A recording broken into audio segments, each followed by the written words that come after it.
Nathan Carter was a man on the edge, a father drowning in debt, fighting against a system that had already written him off. His daughter, Emily, was running out of time, and no bank, no hospital, no so-called friend would help. Rejected, humiliated, desperate. He was about to do something reckless until a stranger stepped in. But this wasn't just any stranger. This was Big Shaq.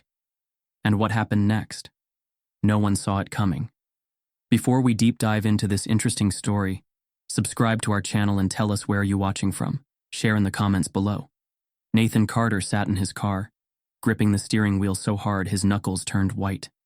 The air was thick, suffocating, as if the world itself was pressing down on him. He had nothing left to sell. His daughter Emily, just 8 years old, lay in a hospital bed, battling leukemia. The doctors had given him an ultimatum. Payment was due, or treatment would stop. No more chemo. No more hope. Nathan checked his wallet. $42. That was all. He clenched his jaw, blinking hard to keep the tears from falling. Crying wouldn't fix this. He needed money. Now he stepped out of the car, his boots scraping against the pavement as he walked toward a small, run-down pawn shop. This was his last option. Inside, the shop smelled of dust and desperation. Old guitars, broken watches, and forgotten wedding rings sat behind cracked glass cases. Behind the counter stood Royce Bennett, a man in his 50s, balding, with sharp eyes that missed nothing. He looked up as Nathan walked in, his expression already bored. Nathan swallowed his pride and pulled out his wedding ring, his father's old watch, and a pair of antique cufflinks. How much? Royce picked up the watch, flipping it between his fingers. A slow smirk spread across his face. You in a rush, Carter? Nathan stiffened. Just give me a price. Royce chuckled, tapping the glass counter. See, the problem is, when a man walks in looking as desperate as you, it's bad for business. Nathan's jaw clenched. I don't have time for games. Royce leaned in, lowering his voice. Exactly. And that's why you'll take whatever I offer. He tossed the watch back onto the counter. $300 for everything. Nathan's breath caught in his throat. $300. That wouldn't even cover one round of chemo. His fists curled, nails digging into his palms. These are worth thousands, Royce shrugged. Not to me. Nathan's pulse pounded in his ears. He needed this money. But this? This was robbery. He snatched his items off the counter, turning on his heel to leave. Royce's voice followed him. Come back when you're out of options. Nathan didn't stop walking, but deep down, he already was. Back in the car, Nathan dialed number after number. Friends, family, old co-workers. The responses were the same. I'm so sorry, Nathan, but I just can't right now. Man, I wish I could help, but things are tight. Tight. They had homes. They had food. They weren't watching their child slip away. By the 10th call, his hands were shaking. He took a deep breath, then made the hardest call of all. The hospital. A clipped voice answered. Billing department. Nathan forced his voice to stay calm. I just need a little more time. No extensions, the woman said flatly. His grip on the phone tightened. She's 8 years old. Silence. Then, a sigh. Sir, if payment isn't made by tomorrow, we'll have to discontinue treatment. Nathan's stomach dropped. Please, just a few more days. A pause. Then the cold, final response. I'm sorry. That's policy. The line went dead. Nathan slowly set the phone down, staring at the dashboard. His body felt numb, his mind blank. How did it come to this? How did a man who worked 2 jobs, who did everything right, end up begging to keep his child alive? With no other choice, Nathan went to the one place he swore he never would, the bank. The air inside was crisp, the floors polished, the scent of expensive coffee lingering in the air. Wealth, stability, everything he no longer had. He sat across from Bradley Whitmore, a bank manager with a too white smile and a suit that probably cost more than Nathan's car. Bradley skimmed over Nathan's file, adjusting his designer watch. Mr. Carter, you have a history of declined payments. Your financial standing is unstable. Nathan sat up straighter. I know my credit isn't great, but I have a job. 2, actually. I just need a small loan. Bradley held up a hand. We can't approve this. You're a risk. Nathan's heart pounded. I'm not a risk. I'm a father trying to save his daughter. Bradley sighed, folding his hands. I understand your situation, but rules are rules. Nathan leaned forward, voice shaking. If it was your child, would you still hide behind policy? For the first time, Bradley hesitated. But then, his smile returned. I'm sorry, Mr. Carter. There's nothing we can do. Nathan's hands clenched into fists. He opened his mouth to speak. And that's when he heard it. Laughter. Nathan looked up. A well-dressed businessman stood a few feet away, talking loudly on his phone. Man, you won't believe this, he chuckled. Some guy just begged the bank for a loan to pay for his kid's chemo. Pathetic. Nathan froze, his vision blurred with rage. Every muscle in his body screamed to react, to stand up, to shut that man up. But what was the point? What good was anger when the world didn't care? So instead, Nathan sat there, helpless, powerless, until a deep voice behind him shattered the moment. I'd rethink that sentence if I were you. The businessman stopped laughing. Nathan slowly turned. And there he was. Big Shaq. Towering. Powerful. Expression unreadable. But his eyes? They were locked onto the businessman with a look that could burn the world down. Silence fell. Nathan didn't know who Shaq was, but something told him. Everything was about to change. Nathan Carter had never begged for anything in his life. Until now. He stood inside the cold, marble-floored bank lobby, gripping his paperwork so tightly his fingers ached. The air smelled of polished wood and expensive perfume. A place meant for people who belonged. People like him? They weren't welcome. The loan officer, Bradley Whitmore, adjusted his pristine tie and skimmed over Nathan's file with the same detached interest someone might give to a grocery list. Nathan's heart pounded as he tried to hold himself together. I just need a small loan. Anything to cover the next round of chemo for my daughter. Bradley sighed, tapping his pen against the desk. Mr. Carter, we've reviewed your file, and I'm afraid we can't approve this request. Nathan clenched his jaw. I have a steady job. I can make the payments. Bradley raised a hand. You're behind on rent. Your credit score is below 600, and you already have outstanding medical bills. You're a high-risk applicant. High risk. Nathan's fingers curled into fists, nails pressing into his palm.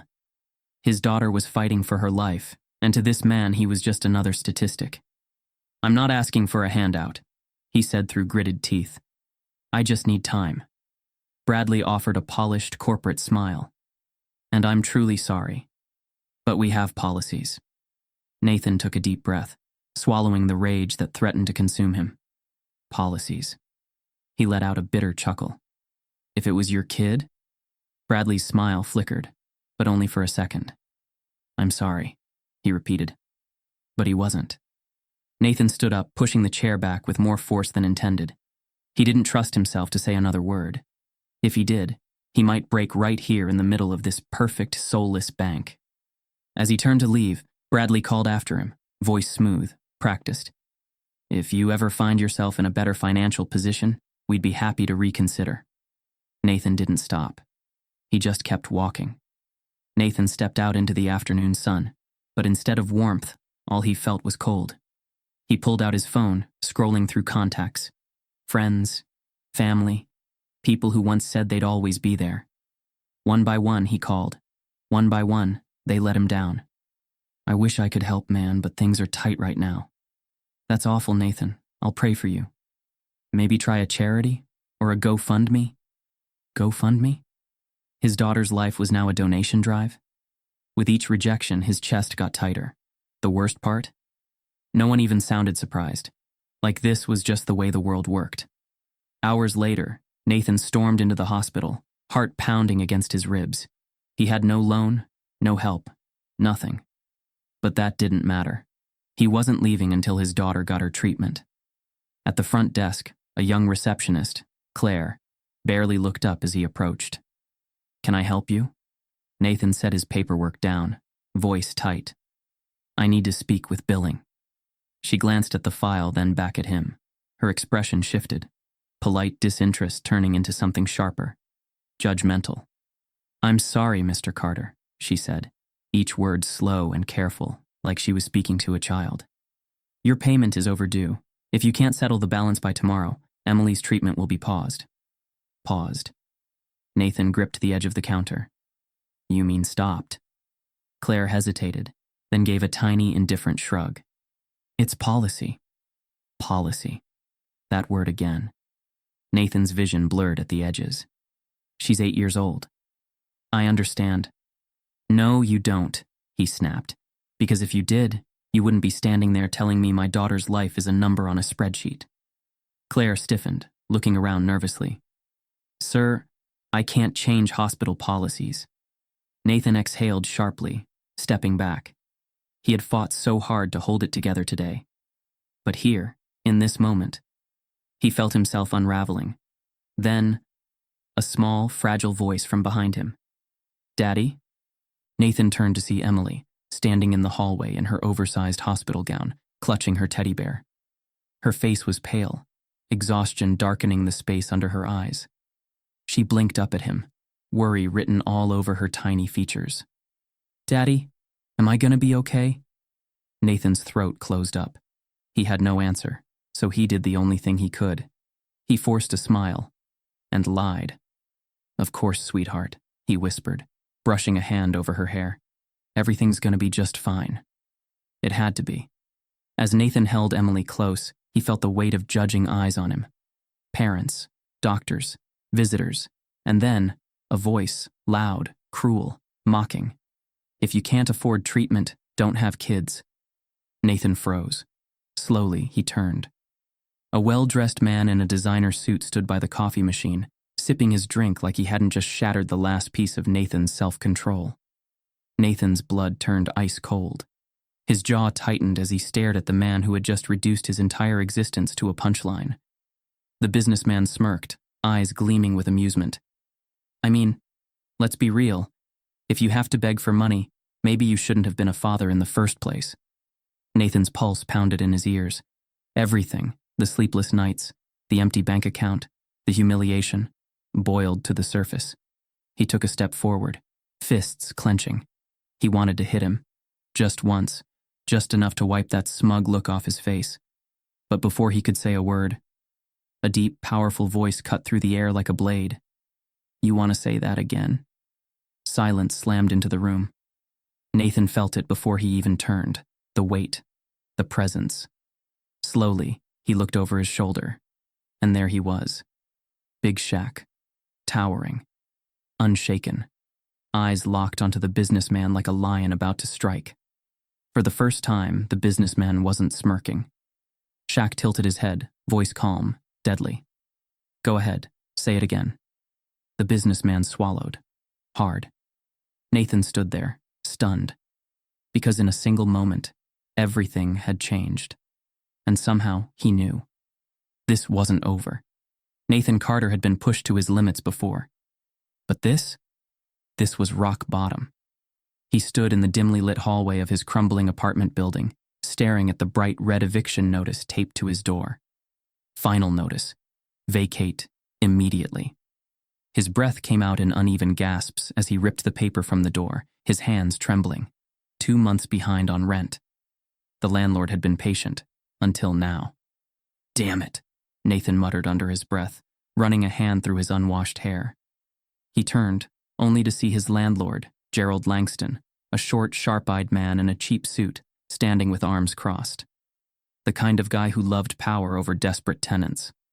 Nathan, Gerald sighed, shaking his head, fake sympathy dripping from his voice. You've had plenty of time. I can't let you stay here for free. Nathan clenched his jaw. I just need a little more time. Time doesn't pay rent, Gerald cut him off, tapping his clipboard. I've already got someone ready to move in. Nathan felt something snap inside him. I've lived here for 6 years. I always paid on time until my daughter got sick. You know that. Gerald shrugged. Not my problem. Nathan felt his fingers twitch. He wanted to punch something, anything. But what would that change? 3 days, Gerald said, voice firm. After that, you're out. Nathan wanted to scream, to fight, to beg. But instead he just nodded, shoving past Gerald into the apartment. Inside, the walls felt smaller, the air heavier. Emily's tiny drawings still hung on the fridge, bright colors, full of hope, in a place that had none left. Nathan sat at the kitchen table, staring at the car keys in his hand. His old sedan wasn't much, but it was all he had left, and now he had to sell it. He arrived at Harrison Auto Sales, a rundown used car dealership known for ripping off desperate people. The owner, Dale Harrison, a greasy man in his 50s, looked over the car, shaking his head dramatically. Not much demand for an older model like this, Dale said, rubbing his chin. Nathan exhaled slowly. He knew the game. Give me a fair price, Dale smirked. Best I can do is $1,200. Nathan's stomach twisted. That car was worth at least $5,000. This is a joke, right? Dale shrugged. Take it or leave it.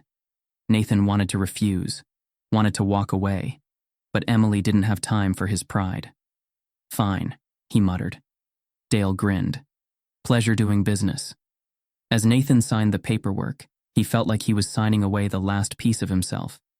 Nathan walked home in the rain, the $1,200 in his pocket feeling like a cruel joke. It wouldn't last. It wouldn't save her. His mind wandered to places he never thought it would. Illegal things. A robbery? A scam? People did worse for less. Wouldn't any father do whatever it took? Wasn't saving Emily worth it? Nathan turned. A tall, powerful figure stood beneath the street lamp. A presence too big to ignore. Big Shaq. Nathan didn't know who he was, but something told him. Everything was about to change.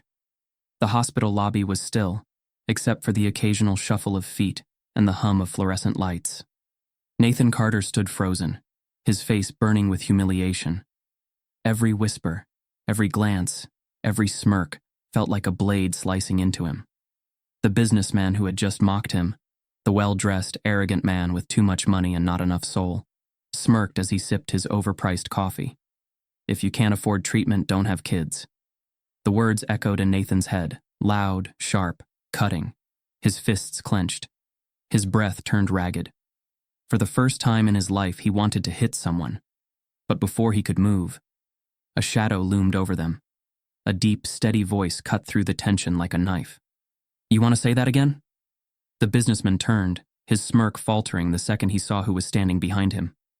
Big Shaq, towering, unshaken, eyes locked on him like a predator staring down prey. The businessman swallowed. His smirk faded. I was just saying. Shaq took a step forward. He didn't raise his voice. He didn't need to.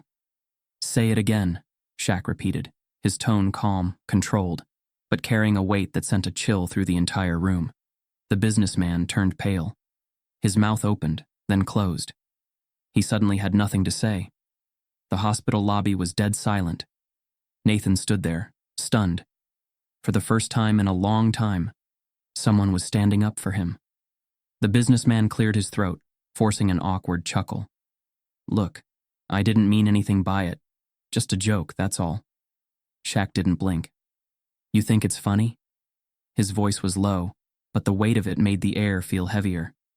The businessman shifted uncomfortably. I should go. He grabbed his coffee, muttering under his breath as he hurried out. Gone. Just like that. Shaq exhaled slowly, shaking his head. Some people only understand power. Then he turned his gaze toward Nathan. Nathan, still in shock, finally found his voice. Thanks, he muttered. His voice was hoarse. Shaq studied him for a moment. The tired eyes, the hunched shoulders, the quiet defeat. You all right? Nathan let out a hollow laugh. What do you think? Shaq nodded, as if he already knew the answer. For a moment, neither of them spoke. Then, Shaq did something unexpected. He walked past Nathan, but didn't leave. Instead, he followed. Nathan didn't notice Shaq trailing him, didn't notice the way Shaq watched, silent and observant, as he walked home with heavy steps. Didn't notice him standing in the shadows as Nathan unlocked the door to his apartment, the place he would soon be evicted from. Inside, Nathan collapsed onto the couch, burying his face in his hands. The weight of the day, the lone rejection, the eviction notice, the cruel words, the helplessness, finally crashed down on him. His body shook, not with anger, not with frustration, with complete soul-crushing exhaustion. Shaq stood outside looking through the window. He had seen a lot of broken people in his life.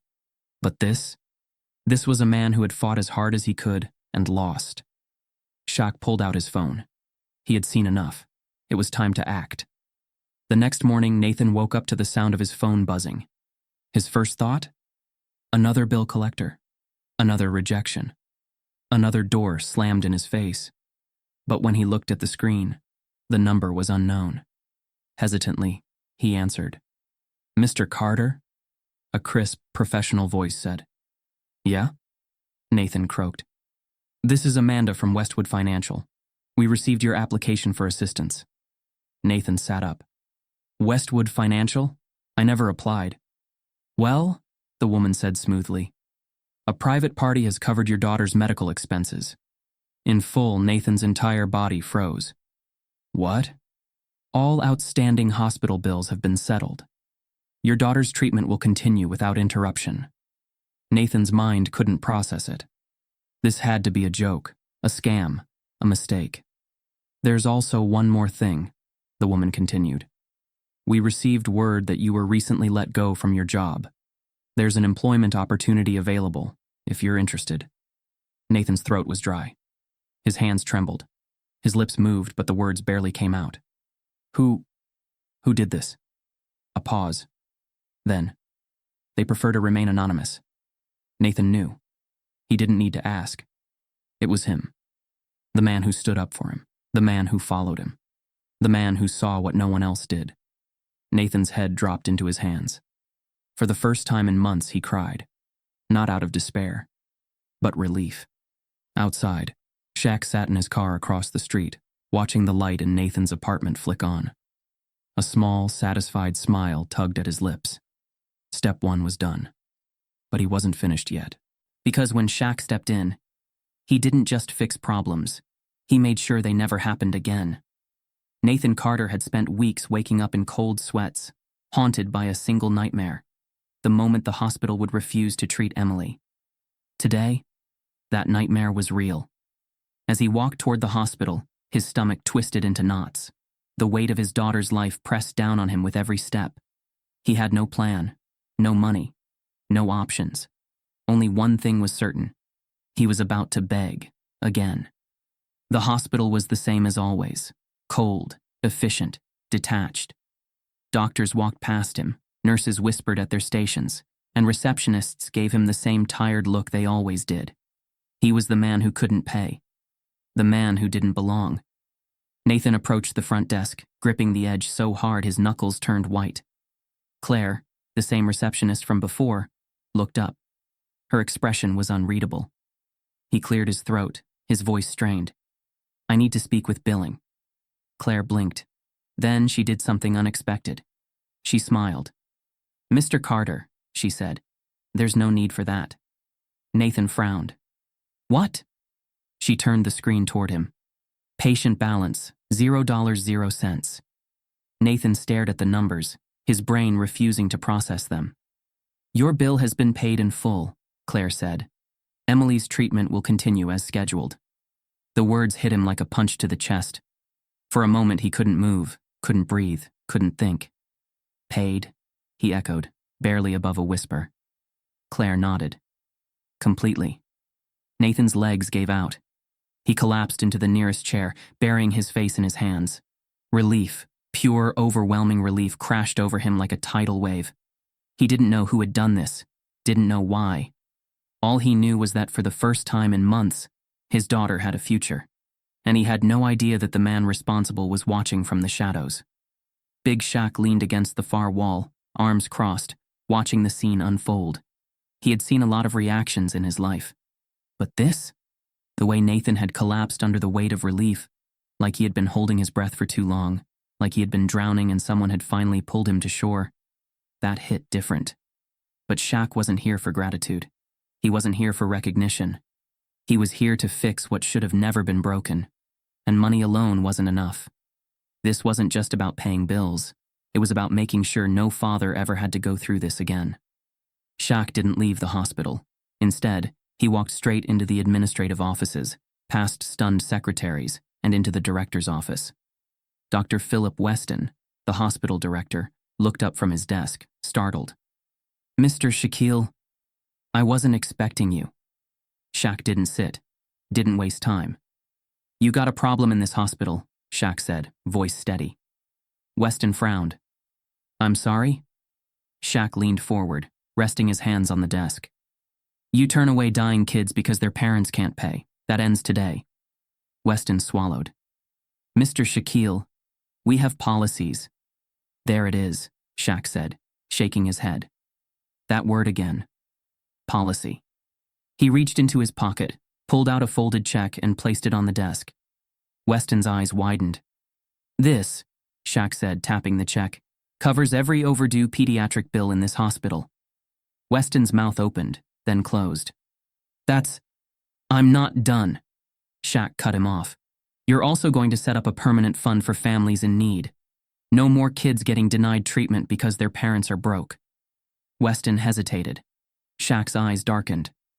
"Or I pull my investment from this place and you lose more than just money. You lose your reputation." A tense silence filled the office. Then, Weston exhaled sharply, nodding. "I'll make it happen." Shaq straightened. "Good." And with that, he walked out. Nathan sat in Emily's hospital room, still trying to wrap his head around what had happened. His daughter was laughing, playing, alive. Everything should have felt lighter. So why did he still feel like he was standing on the edge of a cliff? Because he still had no job, no home, no future. He ran a hand down his face, exhaling shakily. He needed to get his life back. But how? Nathan left the hospital late that evening, his mind still reeling. As he walked through the parking lot, he noticed a familiar figure leaning against a black SUV. His steps slowed.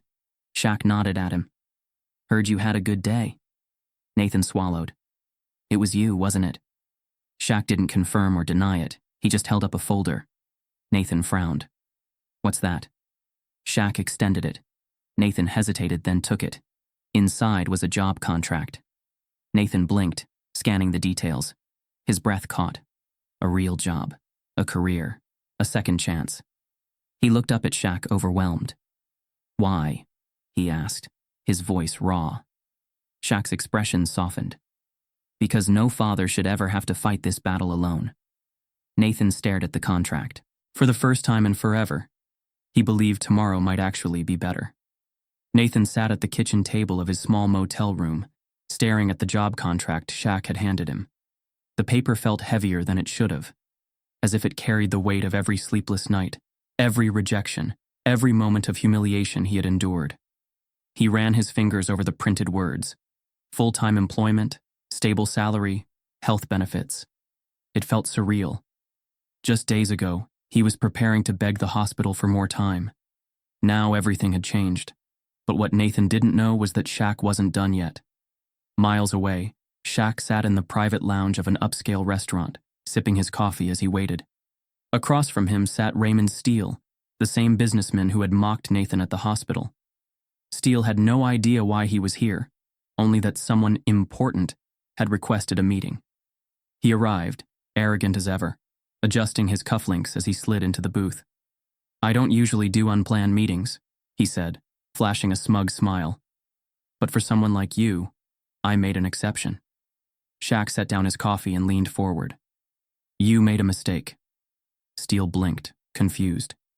"Excuse me?" Shaq pulled out a folder and slid it across the table. Steele hesitated before opening it. His expression shifted instantly, cocky amusement fading into pale-faced shock.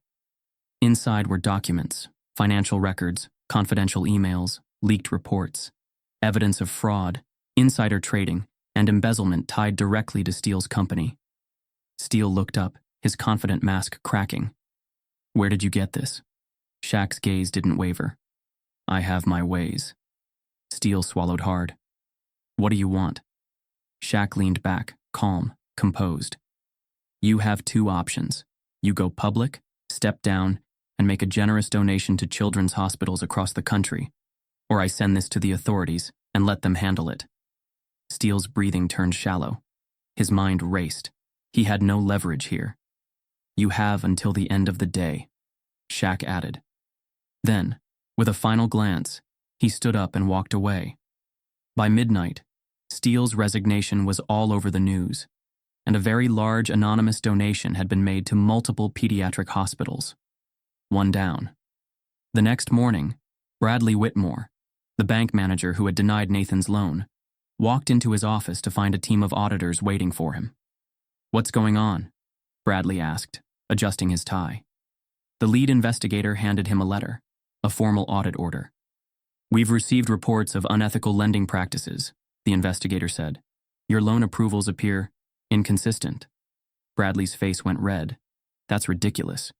We'll see, the investigator said, cutting him off. For now, we need access to all client records. Bradley's stomach dropped. He had denied people like Nathan, but had approved loans for wealthy clients with worse credit scores, just because they had connections. And now, someone had exposed it.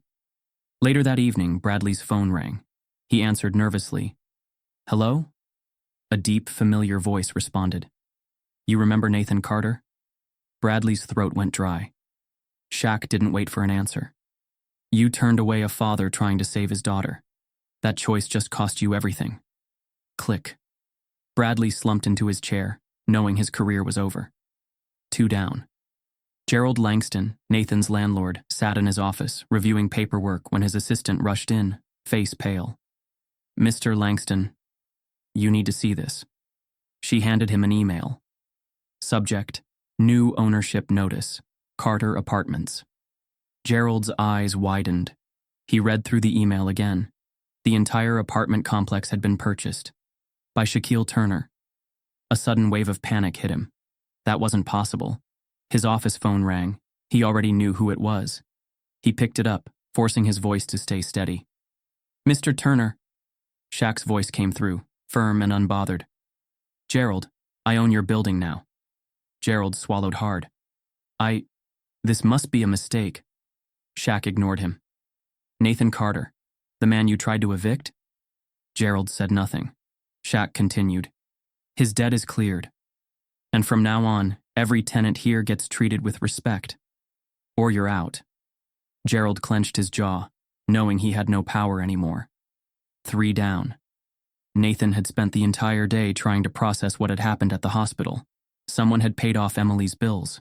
Someone had given him a job. But who? Then his phone rang. Mr. Carter?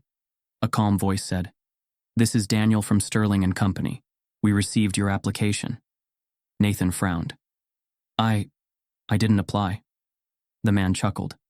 Actually, your file came highly recommended. The position is yours if you want it. Nathan's head spun. What kind of position? A management role, Daniel replied. Full salary, benefits, and company housing. Nathan nearly dropped the phone. What? Nathan Carter stood on the front porch of his new home, watching his daughter, Emily, run barefoot across the grass. The sun bathed the yard in gold, the laughter of a child filling the air, a sound Nathan once feared he'd never hear again. Months ago, she had been tethered to IV drips, her body weak from chemo. Now, she was free. No tubes, no hospital gowns, no more whispered prayers in the dead of night, begging for just a little more time. Nathan swallowed the lump in his throat. He had spent so long fighting to keep her alive. And now, she was thriving. Nathan had never forgotten what it felt like to be at rock bottom. The sleepless nights, the rejections, the humiliation. And he vowed that no other parent would go through what he did. Now, every Saturday morning, he volunteered at a local foundation, helping struggling families navigate financial aid, hospital bills, and employment. It wasn't about charity. It was about giving people what he never had, hope. And today, he had a visitor. A sleek black SUV pulled up to the curb. Nathan recognized it instantly. The driver's side door opened, and Big Shaq stepped out as effortlessly commanding as ever. Nathan had spent months piecing together what Shaq had done for him. The medical bills, the job, the quiet destruction of the people who had tried to break him. And yet, they had never spoken about it. Shaq walked up the porch steps, stopping beside Nathan. For a moment, they just stood there, watching Emily chase butterflies across the yard. Then, Shaq placed a firm hand on Nathan's shoulder. "You never deserved to suffer," he said, voice steady. Nathan swallowed hard. "I just made sure the world saw that." Nathan exhaled, nodding. For the first time in years, he didn't feel like a man drowning. He felt seen, heard, respected. And as Shaq turned to leave, Nathan called out, "Wait." Shaq paused, glancing back. Nathan smirked. "Do you ever need a favor, big guy? You know where to find me." Shaq grinned. "I'll remember that." With that, he walked away. No cameras, no speeches, no need for recognition. Just a man who saw another man suffering and refused to look away. As the SUV disappeared down the road, Nathan felt something settle deep in his chest. Not fear, not anxiety. Peace. He turned back to the yard, watching Emily laugh under the open sky. She was healthy, he was stable, and their future? For the first time, it felt limitless. Screen fades to black. Final text appears. Sometimes a miracle comes in the form of one person who refuses to look away. If this story hits you, remember, real heroes aren't the ones in capes. They're the ones who refuse to look away. Nathan's battle was brutal, but it only took one person to change everything. How many people around us are drowning in struggles we don't see? Maybe today, you can be someone's Big Shaq. Like, share, and subscribe if you believe in second chances. Drop a comment below. What would you have done in Shaq's place? Let's turn this story into a movement. Because sometimes the smallest act of kindness isn't just help, it's hope.